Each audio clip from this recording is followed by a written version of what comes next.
What is up, Impact Nation? And good morning after a very long night last night. Uh, Man, was that not fun?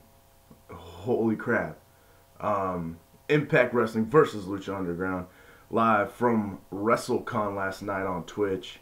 And then I'm sure, like a lot of you guys that stuck around, watched their IRL on Twitch stuff, the live streaming stuff that they did afterwards. Listen to some of them talk about stuff. Um, yeah, and I made my night a little bit longer because then I kept hanging out. Had some more beers to drink, so I tried to get some beers in and had a good Friday night. Now I'm ready to go the rest of the weekend. Just relax and enjoy some more wrestling all weekend.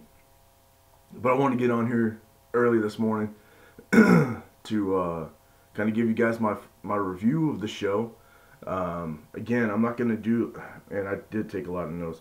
But I'm gonna kind of fly through this. I don't want to make this another super long video or anything like that. Just wanted to get on here, kind of let you guys know my opinion on it. I did throw some out on Twitter last night, obviously through the matches or throughout the night. And I'll tell you right now, man, people that didn't watch this to go watch something else missed out. This was just, what a great night of wrestling. What a great show. Just, man, it was just so much fun. I actually have to say that I was kind of shocked, but I walk away from last night really liking that commentary team of Matt Stryker and Josh Matthews. They just worked really well together. I know their voices are fairly distinct or fairly similar. A lot of times that's why you don't pair those type of people up on commentary, so you can tell who's talking. A lot of times you make sure you pick two very distinctly different voices. But at the same time, I think they just both did a really good job. I like Matt Stryker on Lucha Underground. And if we get the Josh Matthews we got last night every week on Impact, I think he's perfectly fine being the lead commentator for Impact Wrestling, because last night he was emotional. He did a really good job. I just really liked the commentary last night. I just have to say I really did like it. Let's go ahead. I'll run down through some things. I thought it was kind of cool having Melissa Santos there, and then of course Mackenzie Mitchell doing the ring announcing for each of their promotions. Obviously Santos did it for Lucha, or introduced the Lucha guys. Mackenzie introduced the Impact. That was just kind of a cool different touch. It added to that whole this versus this aspect of the event. But we started things off with a six-way match. You had three Lucha Underground guys of Chavo Guerrero Jr., Jack Evans, and the Monster Matanza versus Moose, Caleb Conley, Matt Sydal. I said that kind of odd. They were all versing each other, but there was three Lucha guys, three Impact guys. What a way to kick off the match, or the whole night. The crowd absolutely loved Moose. As soon as you heard boom, boom, boom, boom, everybody just started wanting to do the Moose thing. So Moose is over like Rover.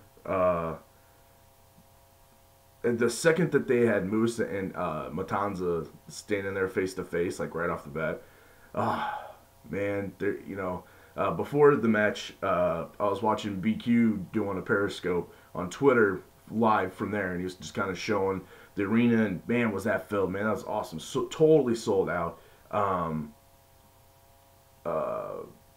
then Impact tweeted out that was like their largest stream ever. They were the #1 streaming show on Twitch, so that's awesome too. But anyway, BQ mentioned that he heard from a guy that talked to Jeff Cobb earlier in the day that Jeff is hoping that he becomes a member of the Impact Wrestling roster, that he is interested, and we've already heard reports that they have offered him a contract. So I'm thinking it's probably going to happen around Redemption. I've always had that feeling that Redemption, we're going to see some new signings, some debuts, maybe a return or something, and just because it's a pay per view, and it's kind of like one of these pay per view things where it's like, okay, here's how Don Callis and Scott D'Amore can kind of show some people this is the vision. This is going to be our vision going forward. And so I've always thought that we were going to see like debuts and maybe some returns or whatever on that night. But I'm thinking now one of them could be Jeff Cobb.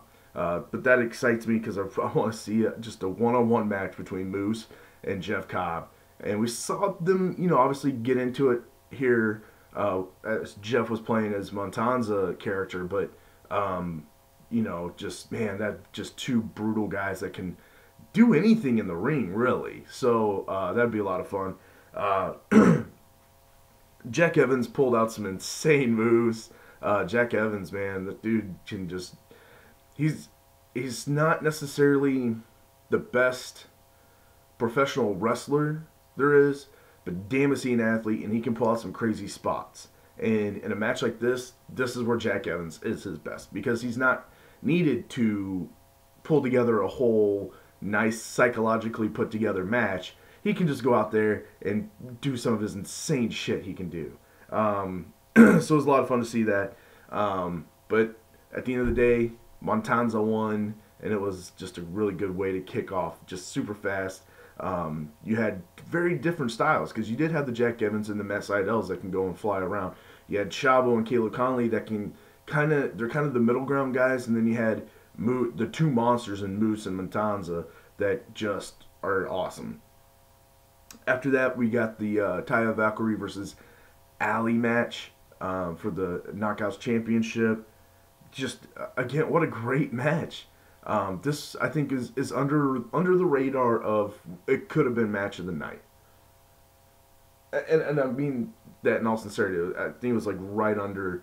I mean, there's two matches that I saw that were definitely, and then I think this match with the Cage, Eli Drake, and then the main event are like that next tier that were just right under the two best matches of the night. But yeah, I mean, what a way at wresltecon to really showcase what the Knockouts is about, what the Knockouts can do.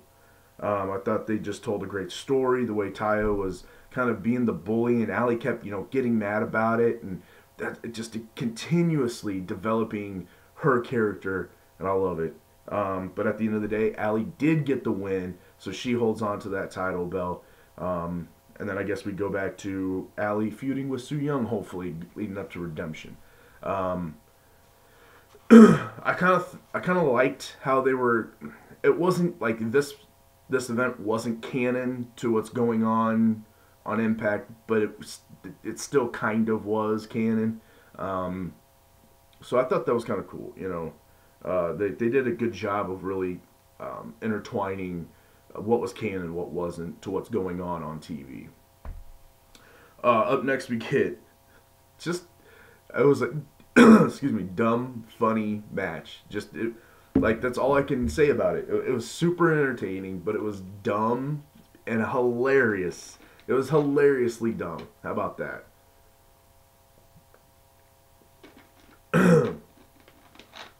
And we get OVE versus the random tag team of Teddy Hart and Big Papa Pump, Scott Steiner. And it almost felt like the way this match went, like they didn't even go over the match. Like they just were like, yeah, man, let's go out there and just fucking do it.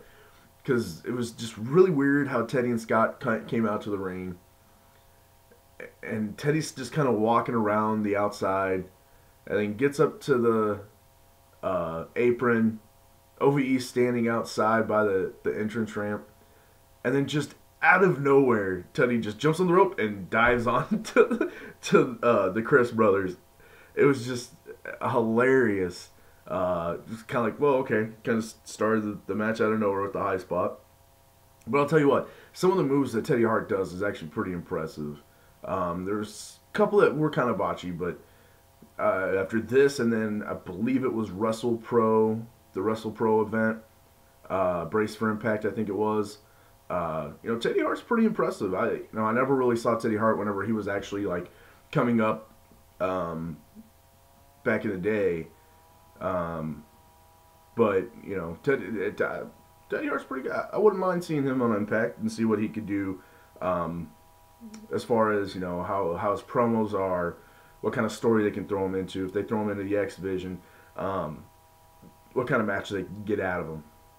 I wouldn't mind just seeing it. I mean, they could do worse, right? I thought Scott Steiner somehow, it was so weird. It just bothered me the whole match.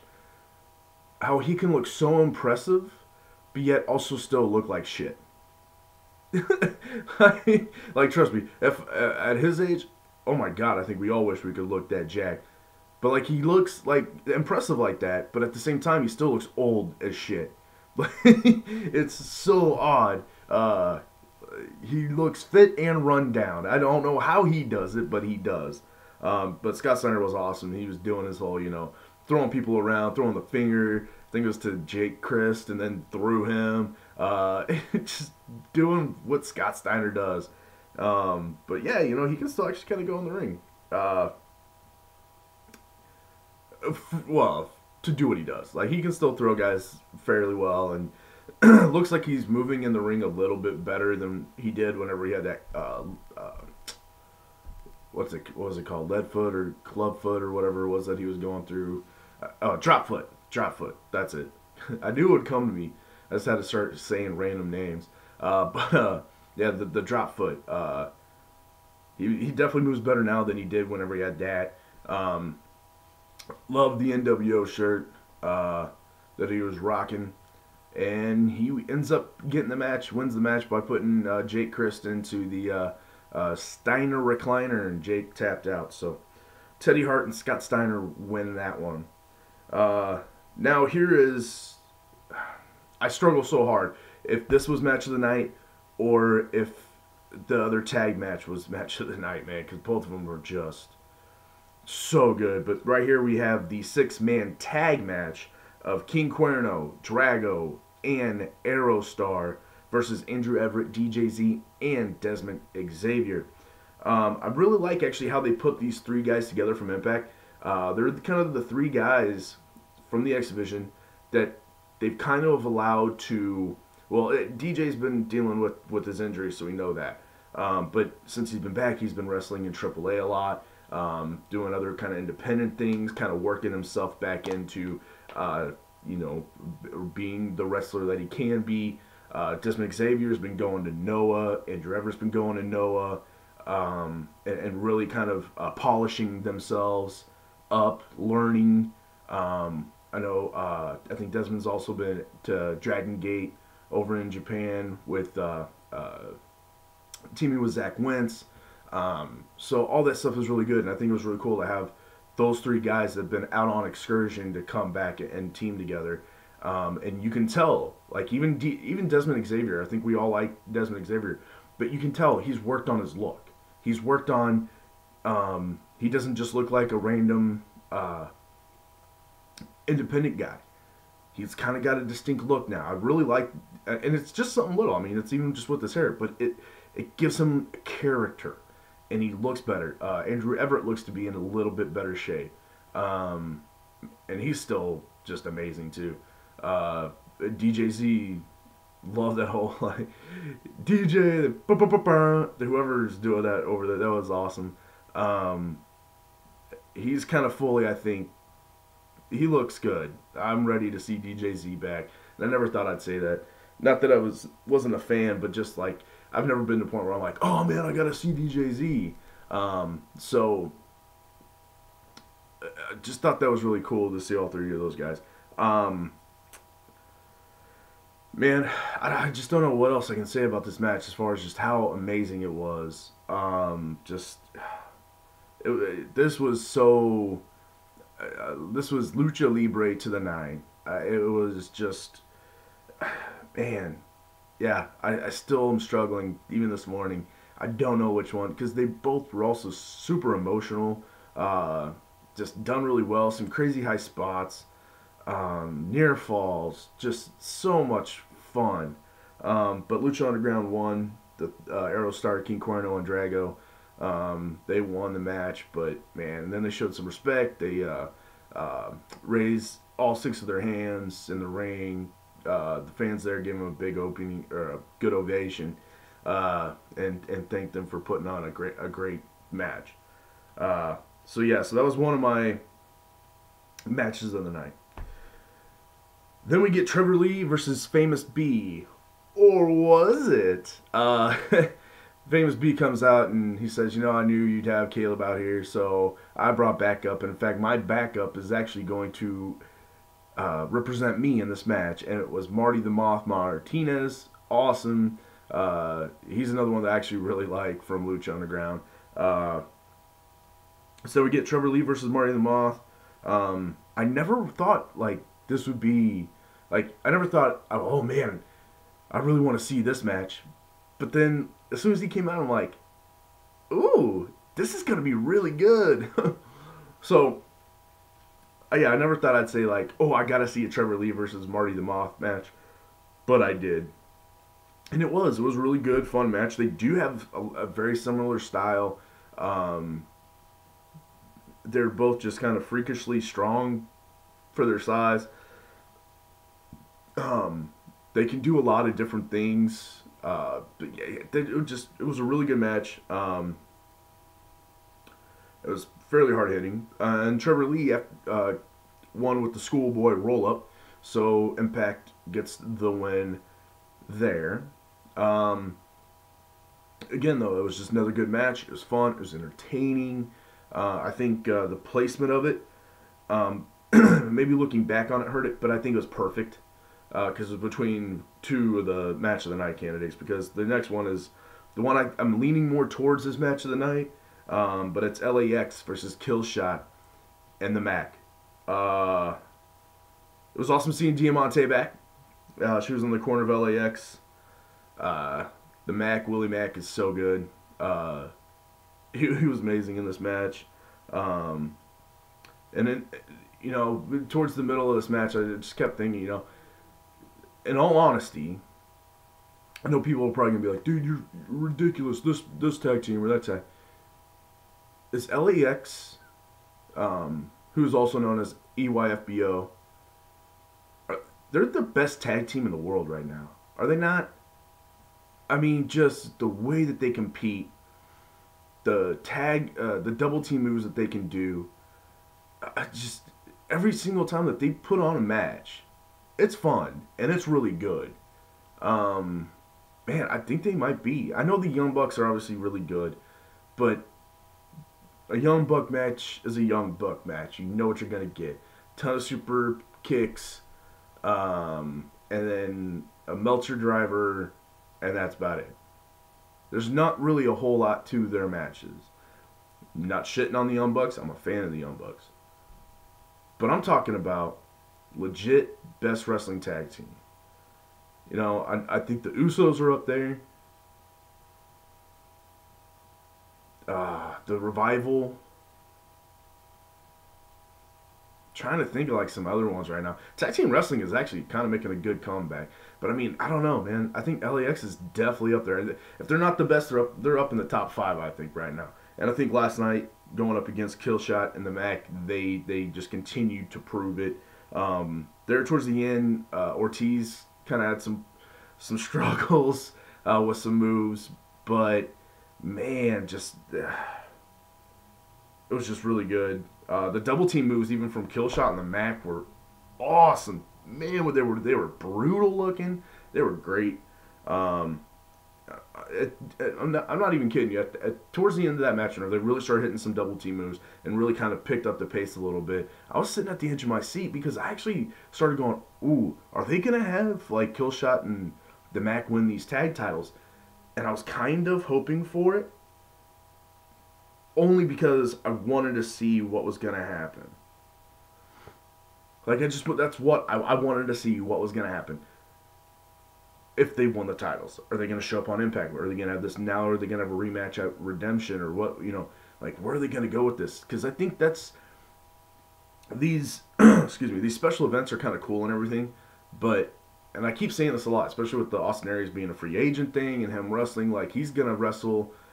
Uh, is it Destiny Wrestling or Defy?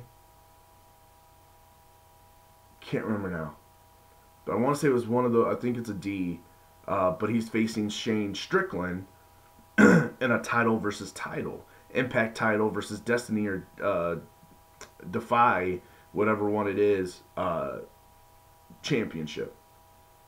What if Shane Strickland beats Austin? I think that would be cool because that's happening. Just yeah, sure. Obviously, put your take the Impact cameras there, and then you can show it on an Impact episode or something like that, or show it on Twitch. Excuse me, or something like that.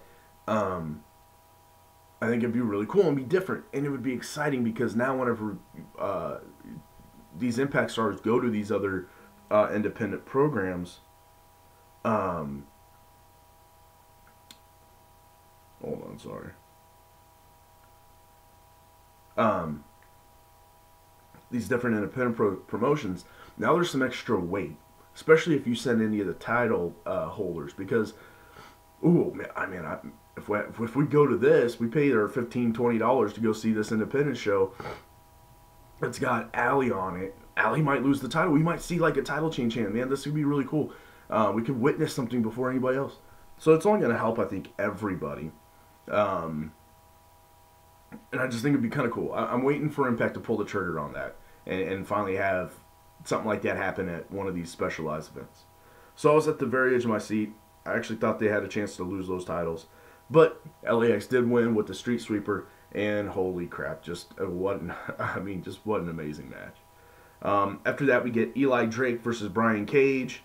Another good match, another good fun match. These guys have chemistry, you can tell. Everything went really smooth in that match. Again, I put this just under. This was one of those that were just like right under match of the nights. I think because of who they were, Drake and Brian Cage, they're just kind of known guys. Just kind of being like, okay, cool, yeah, they put on good matches, but it's never like amazing matches. So I think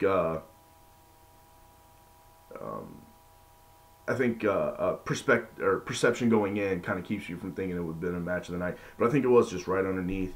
They had an amazing finishing sequence. That was crazy. And then Brian Cage got the win. So technically that was kind of a win for Lucha Underground, I guess, because he was kind of representing Lucha Underground there. Then we get the I Quit match. Eddie Edwards versus Jeremiah Crane. I think these two were doing their best to put on a very brutal I Quit match with the rules that the Louisiana State Commission or Athletic Commission would allow. Because all they used were chairs. Like, that was it. That was the only thing that they could find. Then they finally got the guardrail in. He did land on a guardrail. Started bringing the bat. Excuse me. Started bringing the bat. Love the Solomon Crow reference by Eddie, and then the whole crowd started chanting NXT. Oh, that was funny. They told us to again. They were telling a great story. This is another very underrated match too. I love the ending because it seemed very real. Eddie was out. Don Callis came out and threw in the towel on behalf of Eddie. So Jeremiah Crane got the win. But that was really cool. Don Callis channeling his inner Paul Heyman, coming out with the headphones still on, or the headset still on. Cussed a little bit. Don't you fucking do it. And then threw in the towel. So yeah, Jeremiah Crane won. So that was good. Another good fun match. And then we get the main event, which controversy is ahead. I don't know. They played this off fairly well. Even kudos to Matt Striker saying, it was a ploy the whole time, and Alberto meant to do this. So then, just weeks before Redemption, Austin Aries has to be in this match 2-on-1 basically. Um, maybe it was his plan the whole time. So I don't know what's going on. Unfortunately, this is something that all the dirt sheets, especially people that hate Impact Wrestling, are going to point out. Out of the whole night, where there's amazing things, Impact's breaking records, Lucha's Underground's breaking records here, sellout show, a headlining night at WrestleCon, a sold out show, doing awesome things as a crossover, making professional wrestling better and a better business to work in. And they're going to point out that Alberto didn't show. Or something happened, because we don't know yet what happened.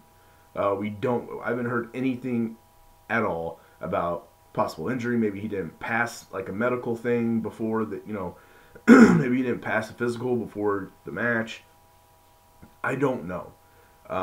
Maybe it was a work. Maybe that was the thing, is that they had the press conference just before this, where Austin and Alberto got into it and Alberto left. So I don't know. It could be a work, because they're probably thinking, look, this is just WrestleCon. It's not like it's a legit show as far as it's not an Impact taping, it's not a Lucha Underground taping, it's not a pay-per-view. So if we advertise this tag match, but then Alberto pulls out, who's still going to complain about a Pentagon Jr., Ray Phoenix, and Austin Aries triple threat? Because I actually think this is a better match than just a tag match between the four. I think this match ended up being better. But right before the match, we got this amazing announcement. At Redemption, we will see Pentagon Jr. versus Phoenix. That's all. Yes. That's going to be awesome. And again, good plug for Impact, and good thing, man. Again, making the wrestling business better. That is exactly what Impact Wrestling is trying to do right now, by working together and doing something different, and giving platforms to other companies to use, and then hopefully,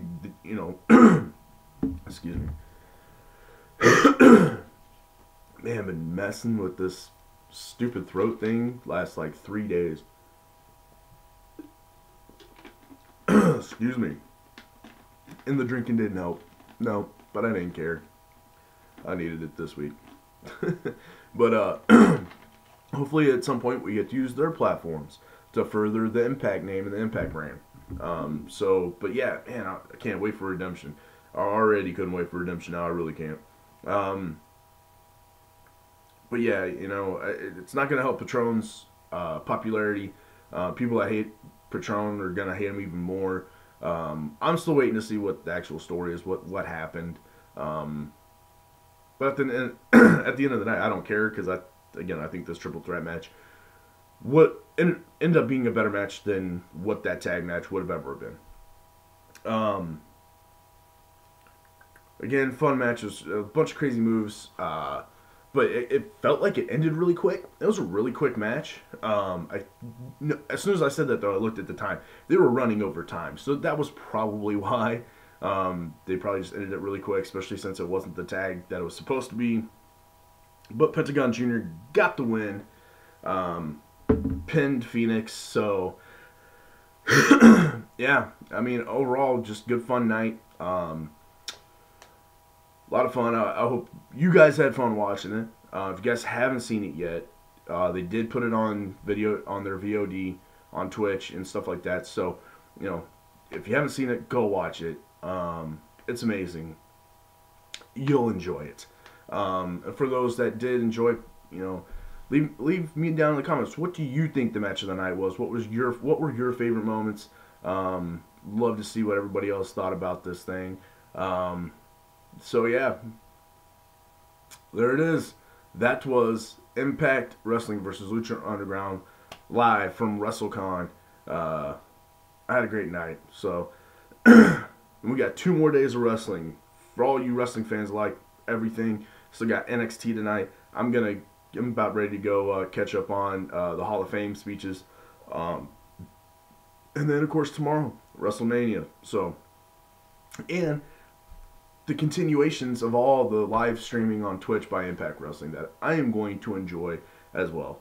So, hope everybody has a good WrestleMania weekend. Until I do another Impact review, or if any type of big news breaks over the weekend, I'll pop back on here. Might do some kind of a quick review type thing Monday about just everything else that happened over the weekend. Not sure yet. So check me out on Twitter at Anthem of Impact. I can always give you updates on there on whenever I decide I'm going to do a video out of my normal schedule. So until then, guys, peace.